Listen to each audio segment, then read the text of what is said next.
Hey, what's good? Welcome back to the Somatic series, the series where I, a licensed therapist named Pierre, am using somatic psych theory to help people connect with their bodies and nervous systems, connect with their intuition, and develop stronger community relationships. Today, we are focusing on the body scan. Once you get comfortable grounding yourself and being in the present moment, that is the time to focus on getting more comfortable sitting with your emotions and taking note of how your emotions manifest in physical ways.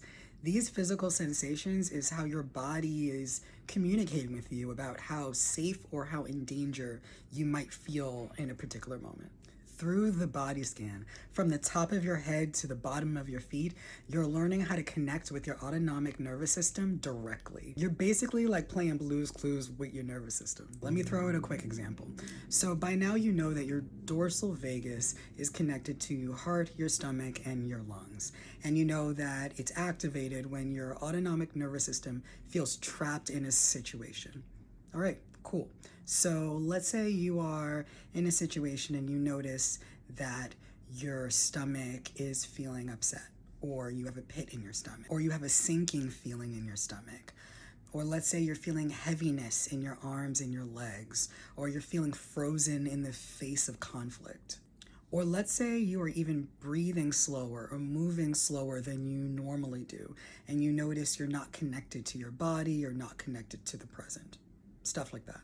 Now, at this point, you can put two and two together and figure out that your dorsal vagus is at least involved based on what you're feeling, that sinking feeling, the frozen feeling, the heaviness feeling, and where you feel it in your stomach, in your breathing, in your movement, etc. And once you notice which part of your nervous system is activated, you can then figure out what your body is trying to communicate with you, what kinds of support your body needs from you and your community. So in this hypothetical scenario, now that you know that your dorsal vagus is what's activated, here's some questions you could ask yourself. So a body check-in is a shorter version of a full body scan. Less of a step-by-step, head-to-toe scan, and more just kind of sitting and seeing what your body is trying to communicate with you. With practice, you'll get to a place where you won't actually necessarily need to do a step-by-step body scan every time you need to check in. You will already know the kinds of physical sensations, emotions, thoughts, self-talk, behaviors, etc. that are connected to the different parts of your nervous system. So you'll be at a place where all you will need to do is pause, take in the information your body is communicating with you, and then make decisions or move with that information. Body scans can be as long or as short as you need them to be, especially as you continue to practice and become more and more comfortable with this skill. Being able to recognize that your body is trying to communicate with you, grounding yourself into the present, and then body scanning to figure out what you need, top tier skill. Top tier skill. Being able to figure out what you need to feel safe is also incredibly important, and it really depends on which part or parts of your nervous system are activated at that time. Do you need to rest? Do you need space? Do you need to eat protein and or sugar or carbs? Do you need a hug? Do you need to release some energy? You won't really know until you learn how to ask your nervous system and you know how to listen. After grounding yourself into the present moment, a good body scan can tell you a whole lot about what your nervous system felt about a particular situation. You can also get different information depending on when you choose to scan. Like, for example, before a meeting, before hanging out with somebody. You can also choose to scan in the middle of a meeting or in the middle of hanging out with somebody, so you could get feedback from your body in real time. Or you could scan immediately after a meeting or immediately after hanging out with someone to get an immediate feedback from your body about how it felt in that situation. Or you could even check in the next day after a good night's rest, ideally, after things have kind of marinated, so you could get a sense of how your body feels 24 hours after that. Reminder that your whole perspective on yourself, other people, the world, etc. are heavily influenced by which part or parts of your autonomic nervous system are activated at that time. So it's really important to regularly check in especially in order to assess your relationship with sleep, substance use, food, relationship dynamics, etc. Body scanning before or after physical activity is another great application, because pushing yourself when you're already in a shutdown state is a mistake. You're only going to shut down even more. In that sort of situation, it's much better to have grace for yourself, to take it easy, and to match the pace that your nervous system is going at. So you need to be resting, restoring, rejuvenating, all that good stuff when you're in a shutdown state. Pushing yourself, not the move.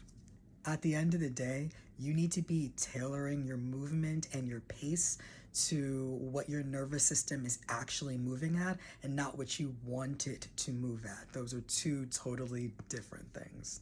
Scanning during or after physical activity is great because not only are you getting real-time updates in what your body is experiencing, but it also helps you know when to stop for the day, which might be a different time than when you plan to stop. And it helps you figure out the kinds of aftercare and the kinds of rest you need afterwards. Hey introverts, want a more accurate read of your social battery? You know you do. How dope would it be to know in advance how much energy you have and to be able to kind of allot some of that energy knowing that you have this social thing you have to do? And how cool would it be to be able to check in throughout the evening or check in throughout the event so you could get real-time updates and how your body feels, so you could know when it's about time to leave instead of suddenly being in a crowd and realizing that, oh crap, I don't want to be here.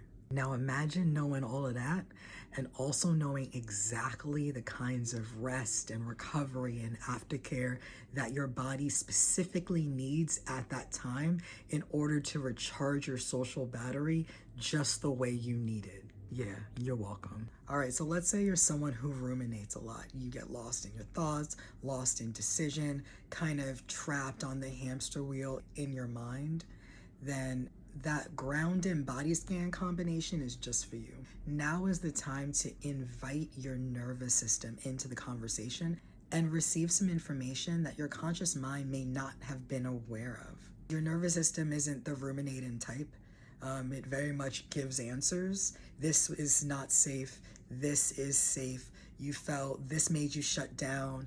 This made you angry. This made you anxious. This made you sick to your stomach. This made you happy. This made you exhilarated. There's way more hard and fast answers, which makes it easier to make choices. And it's easier to feel more solid about the choices you make after receiving feedback from all of you. The parts of you that are in survival mode, the part of you that feels more regulated. And these are all valid perspectives to receive information from. If this was helpful or interesting to you, please consider donating, joining my $3 Patreon, or sponsoring someone directly so I can continue to provide free somatic psychotherapy to Black people. Thank you so much.